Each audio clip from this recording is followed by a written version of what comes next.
Welcome back to Capitol Review. I'm Mark Hall. President Trump continues his efforts to reduce government spending, and Doge, led by Elon Musk, is playing a key role in getting the job done. And a Republican political strategist is encouraging them not to let up. Joining us now on Capitol Review is Colin Reed with the consulting firm of South and Hill. Colin, welcome back to Capitol Review. Thanks, Mark. It's great to be here. It's always great to have you. You recently wrote an op-ed in the Washington Times. The headline, Doge needs to put Elizabeth Warren's direct file into the wood chipper. Explain. Tax day, not a fun day for everyone. We just got through it. A lot of people are probably glad they did. A lot of people are probably upset they spent so much money. The idea that we'd have a program, which is what's proposed here, Mark, where the government would decide how much you pay on one hand and then penalize you for not paying enough on the other, it's crazy. It's like the judge and the jury being on the same team. It's like the pitcher and the umpire colluding. It shouldn't happen. It didn't happen. Thankfully, this week it seems as though common sense prevailed, and that program did get put in the wood chipper, the proverbial wood chipper. So tax day, not a fun day. Tax week, not a fun week, but at least it's ending with a little bit of a positive development there on that front. You used a phrase that Senator Warren actually used, calling it a rigged system. Why? Well, because the IRS, as we all know, figures out how much you owe, and of course everybody should pay exactly what they owe, and they shouldn't pay any more, and they probably shouldn't pay any less. But the government needs money. The government is run by taxpayer money, so they are incentivized to get more money rather than less because it's what keeps the lights on, it's what pays all their salaries. So the idea that the government would come in and say, you need to figure out how much you pay here, and if you don't, this is the penalty, it's just putting two people on the same side. It's not right.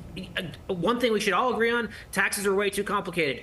I saw a study, the 8 billion hours, Mark, were spent last year, an estimated 8 billion hours just on tax returns by the American people. That's the equivalent to the city the size of Los Angeles doing nothing but file their taxes. So if the government wants to do something helpful, they should make the tax system cleaner, easier, more streamlined, so that people can figure it out with less effort. That's something we should all agree on. But this thing is not the right idea. Well, Colin, supporters of the filing system say that it's free, but non-supporters say that there are other free options. There are free options.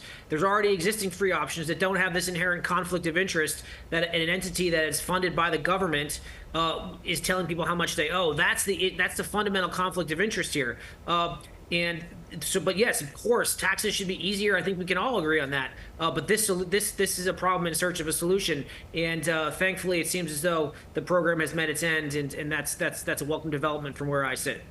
Colin, clearly you're a supporter of Doge. What do you think is Doge's finish line? Well, that's a great question. I think the reason Doge caught so much attention early on and why there was so much buzz around it before even, frankly, President Trump was sworn in was this idea, and this is one that stretches across party lines.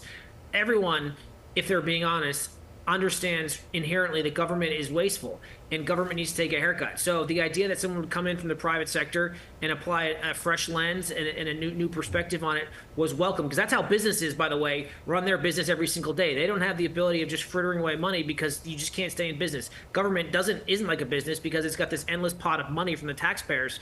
So look, Doge needs to figure out a way to show some tangible results and do so in a way, by the way, that is not seen as though it's going to be putting people out of work or doing so without a heart, because no one wants that either. But the idea that government needs a haircut, that's something that everybody should be able to get behind, and hopefully there's some meaningful results. That this unsustainable debt that we're paid isn't going to be just with us forever and borne by future generations.